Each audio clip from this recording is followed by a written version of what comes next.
pastor Alexandre. Aleluia! Deus maravilhoso, és maravilhoso, Senhor. Digna ao Senhor de toda adoração. Eu saúdo com a paz do Senhor Jesus. Amém! É motivo de muita alegria, melhor dizendo, estar aqui esta noite para bendizer e agradecer o nome do Senhor Jesus. Está calor, mas vai esquentar mais, irmãos. Glória a Deus. Glória a Deus, aleluia. Eu quero agradecer ao Senhor pela vida do pastor José, pela vida da pastora Galene, pela vida do pastor Giovanni, sua esposa, juntamente com todo o corpo de obreiros e a amada igreja, e que vocês têm sido um canal de bênçãos na minha vida. Eu tenho tido o privilégio esses dias de estar participando de festas especiais aqui. Aleluia! Amém? Quero louvar a Deus pela vida da minha esposa que me acompanha, a minha companheira, coluna da minha casa, pessoa que Deus colocou ao meu lado, para juntos fazermos a vontade de Deus. Amém? Minha filha não pôde vir, mas nós estamos aqui para juntos adorarmos ao Senhor Jesus Cristo. Você veio para adorar a Deus, levante a sua mão. Você que veio adorar a Deus, levante a sua mão e diga aleluia. Eu quero acender a tua oração.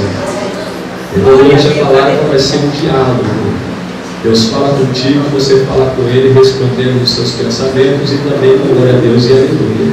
Amém? Glória a Deus. Meus amados, eu vos convido a pegar as suas Bíblias e por gentileza abrir no livro de Juízes capítulo de número 6, a partir do versículo de número 11 a seguir. Glória a Deus.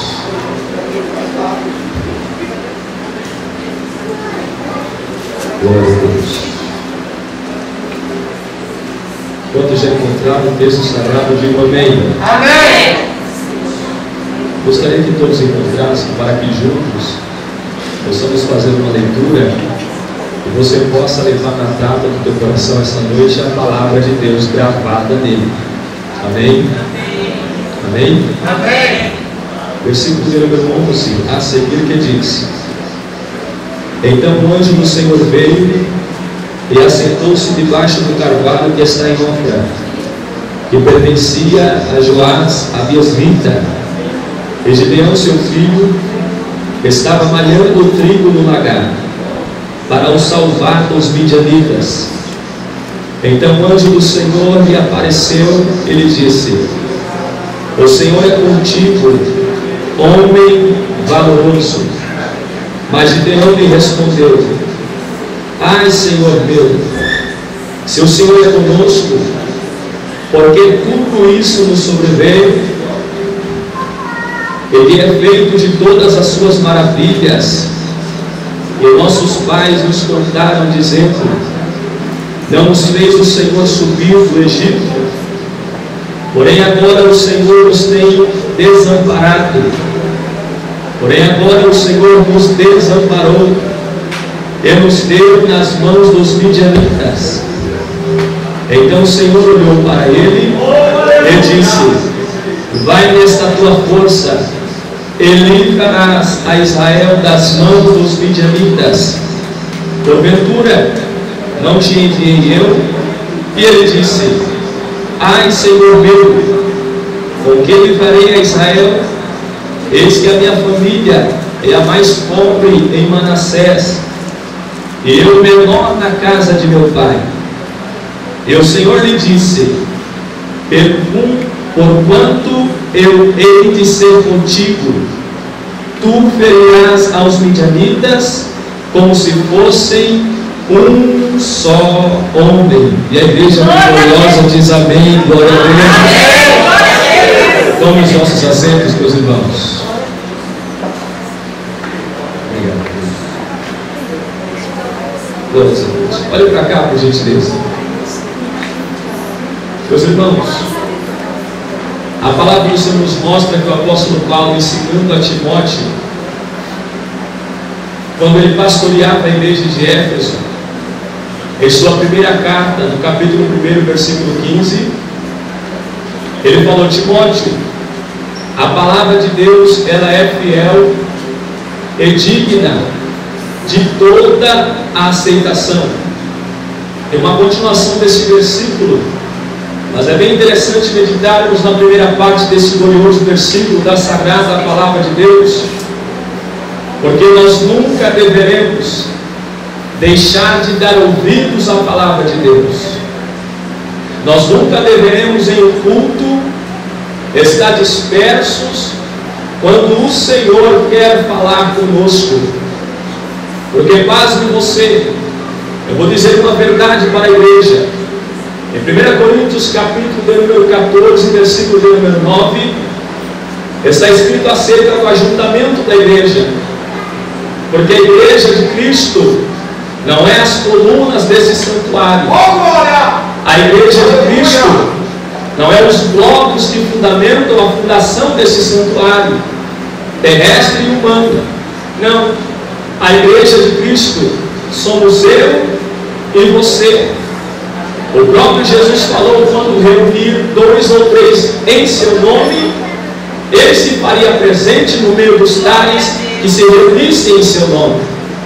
Mas o versículo de 1 Coríntios capítulo 14, versículo 9, o apóstolo Paulo, ensinando a igreja de Corinto, ele fala: quando vos ajuntares, uns terá salmos, outros terá testemunhos, outros terá doutrina, outros terão revelações, outros terão algo divino da parte de Deus, e isso para a edificação do corpo de Cristo. É isso para a edificação da igreja.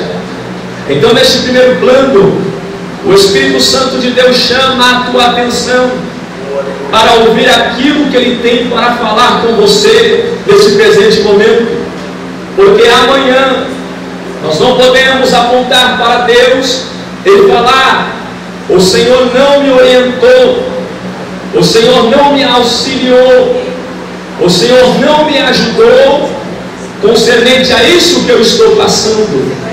Mas preste bem atenção: o nosso Jesus, Ele é o dono da igreja. Porque a igreja, ela é a sua noiva. Nenhum homem tem o poder sobre a igreja de Cristo. Nenhuma mulher tem o poder sobre a igreja de Cristo. Jesus tem um cuidado peculiar com a sua igreja. E que cuidado é esse? E como é este cuidado da parte de Cristo quando trata-se de cuidar da sua noiva? Porque qual é o noivo que entrega a sua noiva na mão de qualquer outra pessoa? Eu, quando estava desposando minha esposa para casar, eu tinha tanto cuidado com ela, que eu tinha muito ciúme dela. A bem da verdade é que Cristo me libertou do excesso do ciúme. Mas permaneceu o ciúme de cuidado. E este ciúme acarreta um cuidado que eu, adornando a minha esposa, preparando ela para os preparativos do nosso casório, em meu pensamento, em meu coração, eu falava e pensava assim: essa noiva foi Deus que me deu, e eu não entrego para ninguém. Ela está sob o meu cuidado, porque assim como Cristo é o cabeça da igreja, eu também sou o cabeça dela e o cabeça da minha casa. Então o Senhor Jesus, Ele cuida da sua igreja, usando os vasos de barro, com pregações, com revelações, mediante a exposição das Sagradas Escrituras de Cristo Jesus.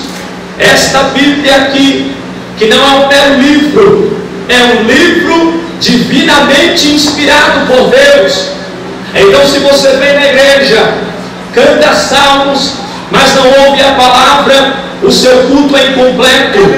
Se você vem para a igreja, Deus te usa para profetizar para alguém, e você não ouve a palavra, o seu culto é incompleto. Se você vem ao santuário e quer ouvir somente louvores e não quer ouvir a palavra de Deus, o seu culto é incompleto. Deixa eu dizer algo para você.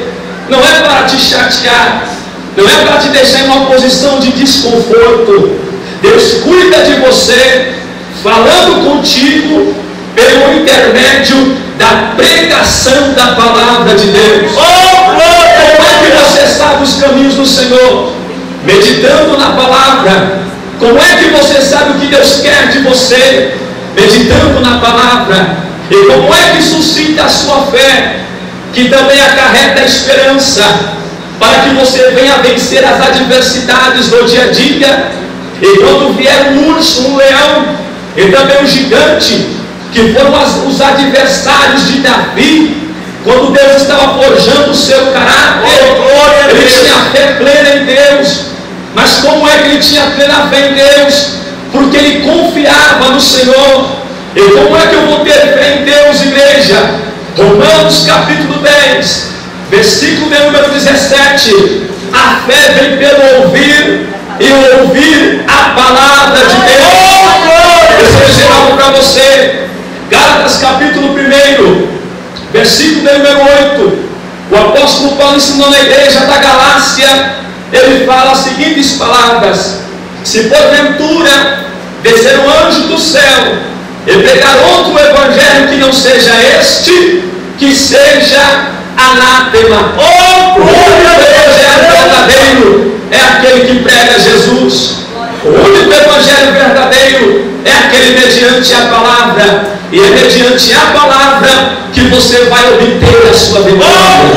Você pode dar glória a Deus por isso? É mediante o poder da palavra que Deus vai guiar os teus passos. Você pode dar glória a Deus por isso? É mediante o poder da palavra que você vai receber dons espirituais na sua noiva. Você pode dar glória a Deus por isso? É mediante o poder da palavra que Deus vai tirar os teus filhos das drogas. Você pode dar glória a Deus por isso? É o poder da palavra que Deus vai arrancar tudo aquilo que não deve ficar. Você pode dar glória a Deus por isso? É mediante o poder da palavra que Deus vai te levantar, que Deus vai te abençoar, que Deus vai te renovar, que Deus vai te curar, que Deus vai fortalecer a tua vida, que Deus vai forjar o teu caráter, que Deus vai trazer à tona a existência aquilo que não existe, porque há poder na palavra de Deus. Levanta sua mão direita para o céu nesse momento, levante e diga após mim, por gentileza: há poder, diga, na palavra de Deus.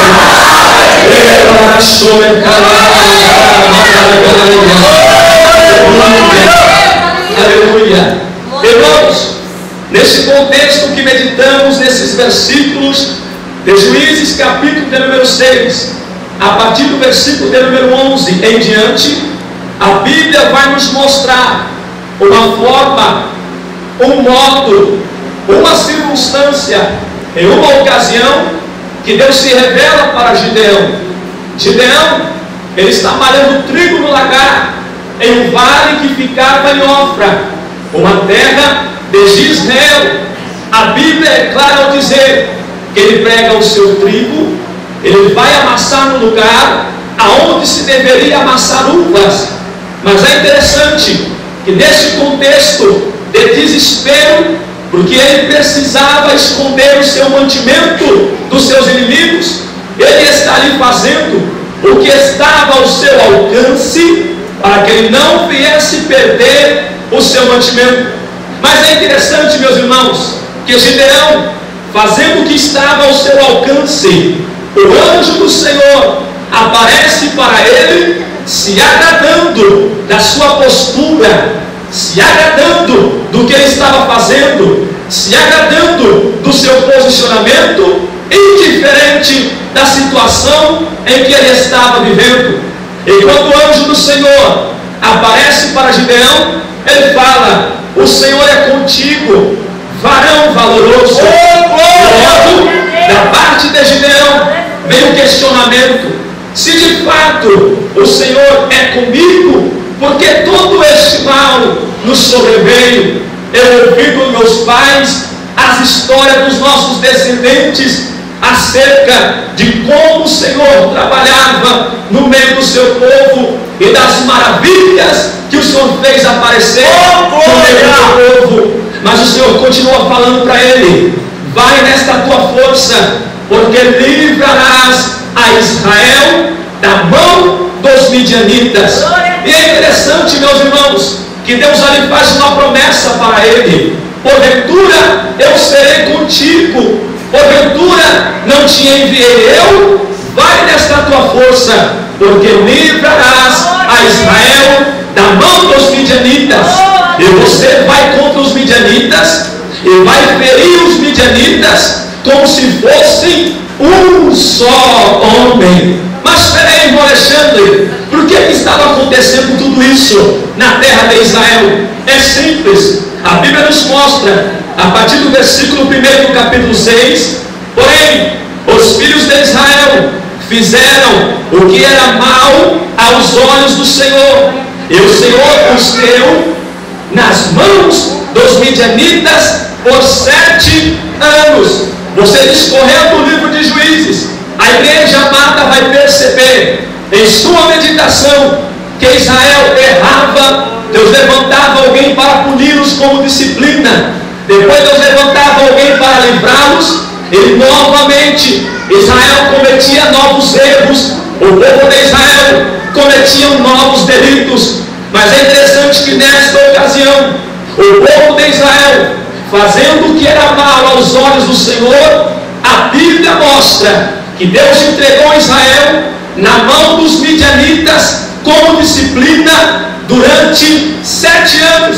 Durante esses 7 anos, a Bíblia mostra que o povo de Israel começou a construir para si, nas cavernas, covas e também fortificações, para se esconder dos midianitas e também dos do Oriente que contra eles subiam. É interessante que durante esses 7 anos, o povo de Israel plantava tudo aquilo que tinha em sua sementeira, mas eles não tinham o prazer, eles não tinham o privilégio de colher aquilo que era fruto do seu trabalho, aquilo que eles lançavam na terra para nascer. A Bíblia fala que durante 7 anos, os midianitas e também os do Oriente subiam contra Israel em uma multidão tamanha que, ao longe observando, pareciam mais uma multidão de gafanhotos. Por isso, o povo de Deus fugia, o povo de Deus plantava e não colhia.